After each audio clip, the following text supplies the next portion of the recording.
Well, here we are back at Mount Edgcumbe National Camellia Collection. I'd intended to do this earlier in January, this video, but the first half of January was a mixture of frost and gales, which rather destroyed the blooms. A couple of weeks now of milder weather and they're recovering quite well. This is Flower Girl, which is a Reticulata Sasanqua hybrid. Flowers right in the middle of winter. Quite big flowers. And this is in a fairly shady area, and it's a big rangy bush, rather open, but it's got plenty of space to do that.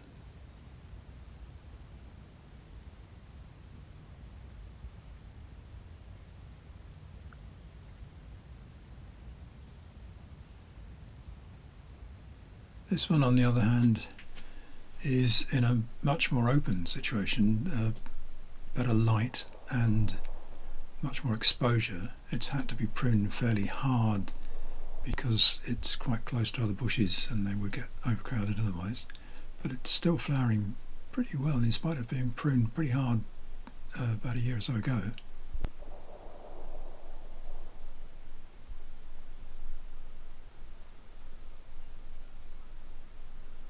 This one is Showgirl, which is another of the same parentage. Camellias, just to its left there, species. The later flowers on this one are a bit smaller and paler, but it's still putting on a good show.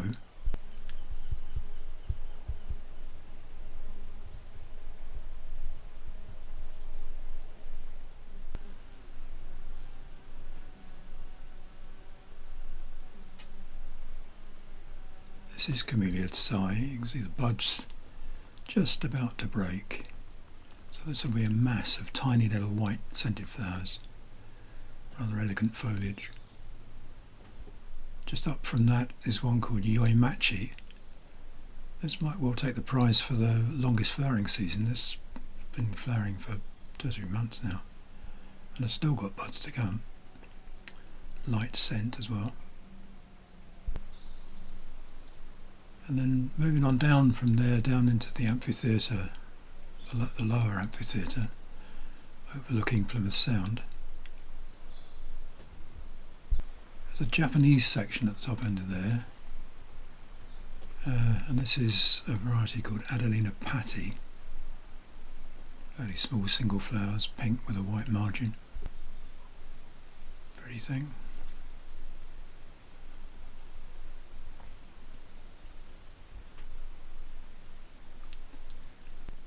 Near to that is one called Daikagura.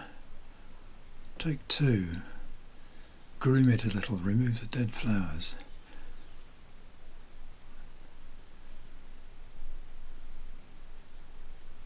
This one is one which has flowers which have white blotches on them, which is an indication of a virus variegation. Sort of fuzzy edged white blotching. And alongside that is one called Lady Veer de Veer, which has rather bigger flowers with rather more white on them, although it does vary hugely from one flower to another. Some are almost entirely white, some almost entirely red. The light doesn't do justice to the colour really. The virus variegation spreads into the foliage as well.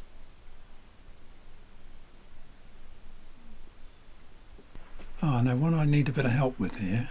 Has been labelled Hikari Genji, but it isn't. Hikari Genji is near to it and is not flowering yet. This one is flowering now. And this is of the Otomi tribe. It has the same foliage and the same flower form as Otomi, Shibori, Casablanca, Sweetheart, the various sort of range of sports that you get with these bicolours.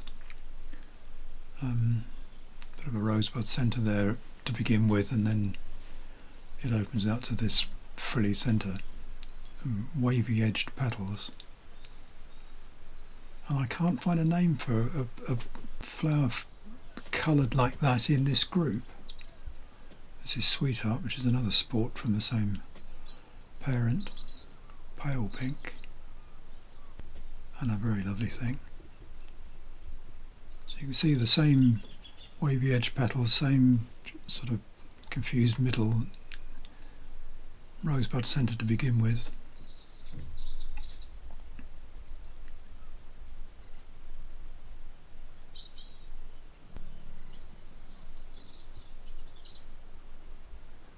This has been labelled Otomi Shibori, but that's the red and white striped original plant. This is the solid pink, deepish pink sport called Casablanca.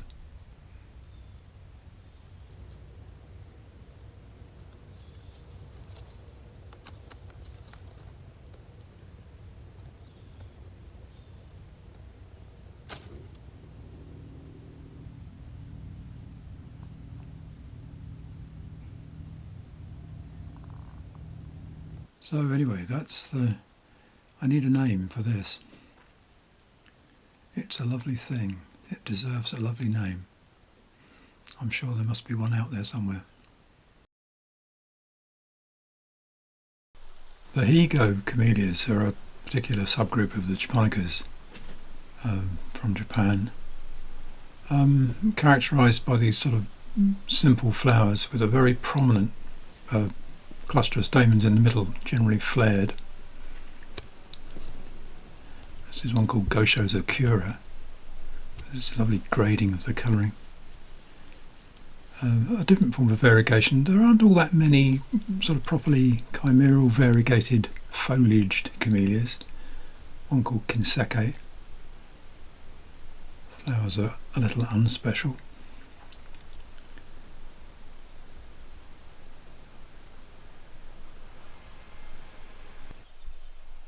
A different sort of variegation again here with bicoloured flowers. The genetics of this are quite complicated, and American geneticist Barbara McClintock got a Nobel Prize for working out the jumping genes explanation. Back to virus variegation in the Japanese variety Masayoshi. Often very striking indeed in this variety. It's a bit redder than the pictures on here are suggesting.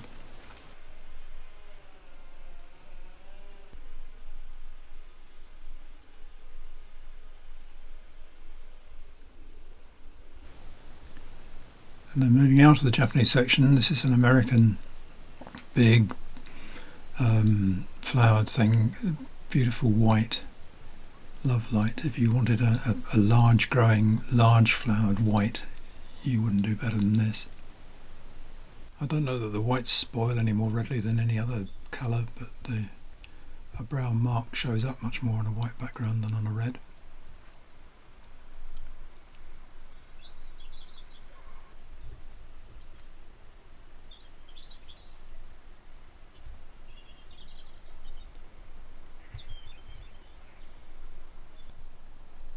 Further on down into the amphitheatre, this is another American section 1K, and I want to draw your attention to this one here. This is the other extreme really of a small, rather subtle flower, a hybrid raised for the first time, cross between japonica and cuspidata, raised by Mr. Lametz in America, and called williamsii. These simple little flowers. Just see the beginnings of the odd stamen going petaloid, turning into petal, beginning to turn into petals.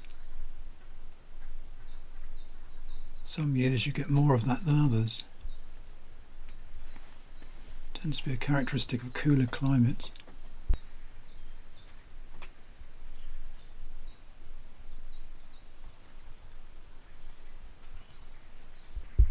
And then nearby is a japonica called Lily Pons, and you can see how a small amount of damage really rather detracts from the flower, and when you get a perfect one it's absolutely beautiful.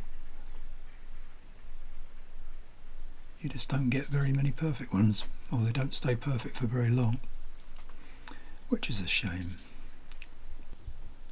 The undisputed divas of the camellia world are the reticulatas and the reticulata hybrids, or at least the ones that are close to reticulata. Huge flowers up to 14-15 centimetres across in vivid colours very often. This one's called Royalty.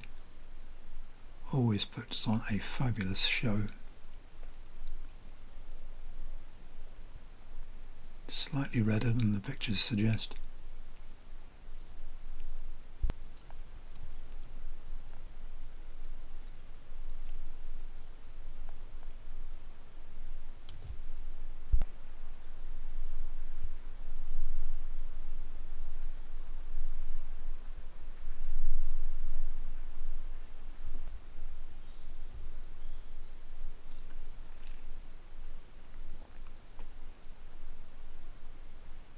And then again a very contrasting one. This is a hybrid of a species called Luchuensis, which is scented.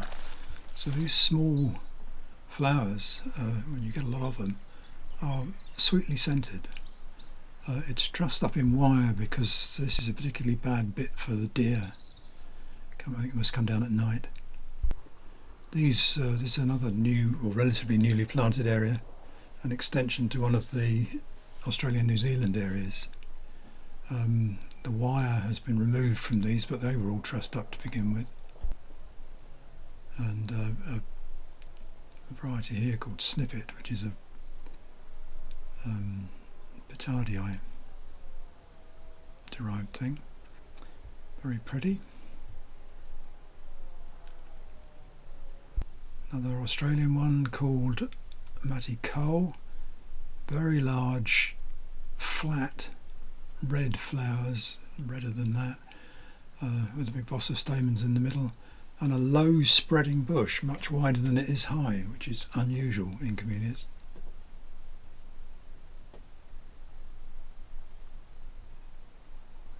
Similar shaped flower, a little bit smaller, old Japanese variety.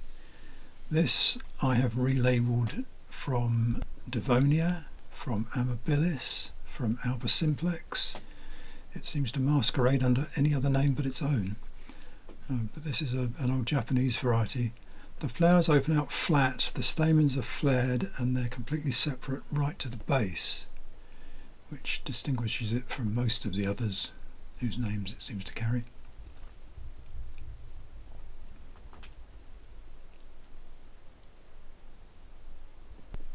Another pure white, although the camera is trying to make it go a little bit pink. Laura Schaefer. A naturally neat upright bush, columnar, really lovely glossy foliage, and pure white flowers which stand up to the weather as well as any of the whites.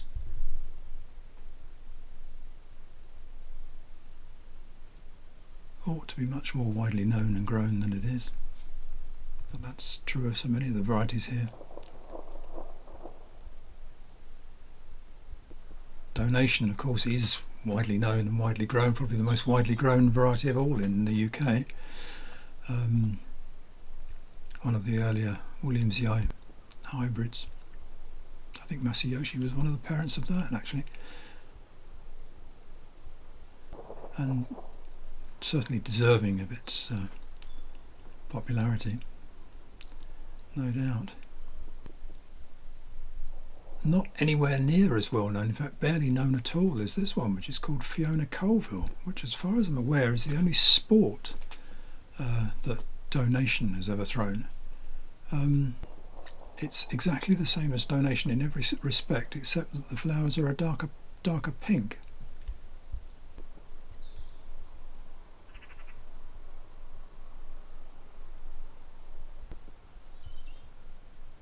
Not really until you get the two blooms together that you appreciate just the difference between them.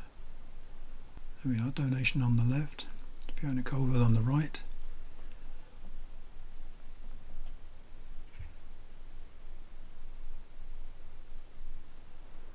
And into the very steep section 6. These are old European varieties. A lot of these bicolours where you've got flowers of different colours on the same bush at the same time. What people must have thought of that when they first came in, I do not know. I don't think there was anything like it around before. Most of the flowers are white with pink stripes or pink speckling, and then you get pink ones, and then you get solid pink ones.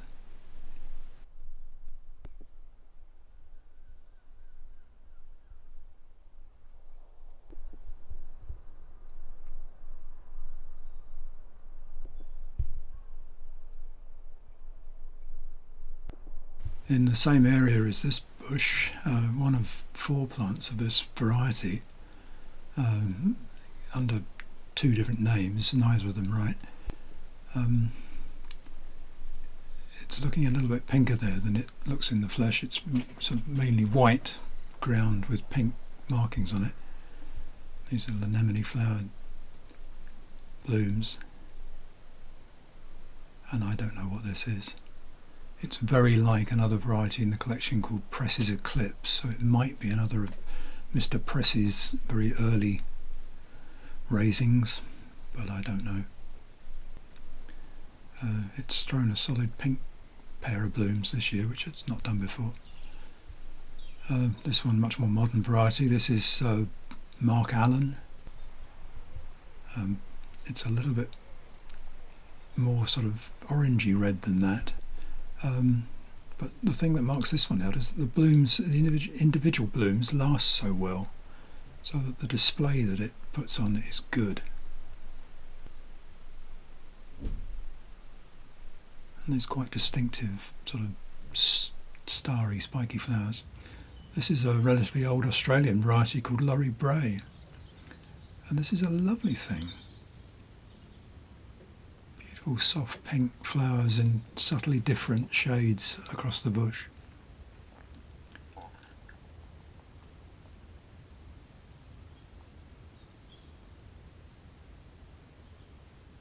There are quite a lot of the older Australian varieties in the collection, several of which deserve to be as good as modern varieties and deserve still to be grown. There's a section for Cornish varieties. This is Cornish Snow.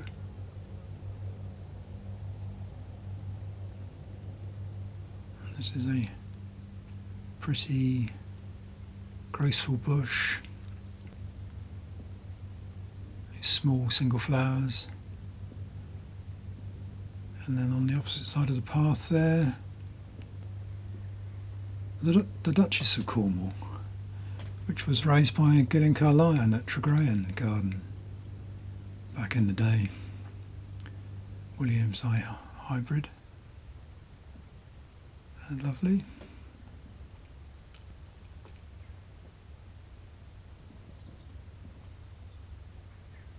I do a fair bit of labelling and relabelling. I have a machine for doing it.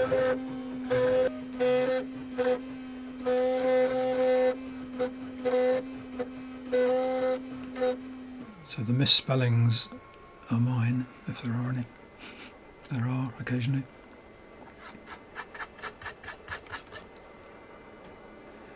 A label to replace one that was on the plant and was wrong. Right, back to big blousy Americans. This is R.L. Wheeler. Great big flying saucers of flowers.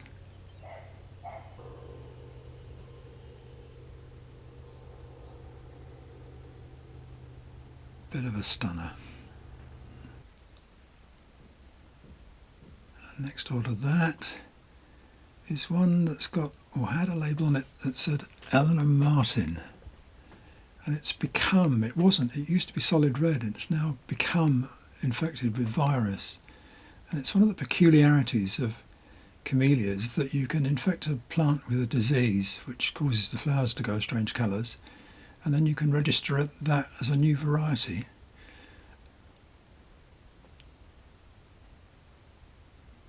Again, the virus is spreading into the foliage as well.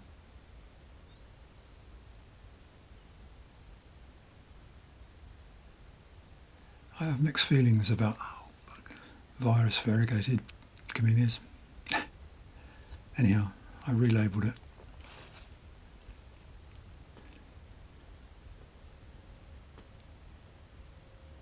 And it is quite striking. But I don't have any ambivalence about this. This is just simple and beautiful and cheerful, with a cheerful name, Sunnyside. So I'll finish on that.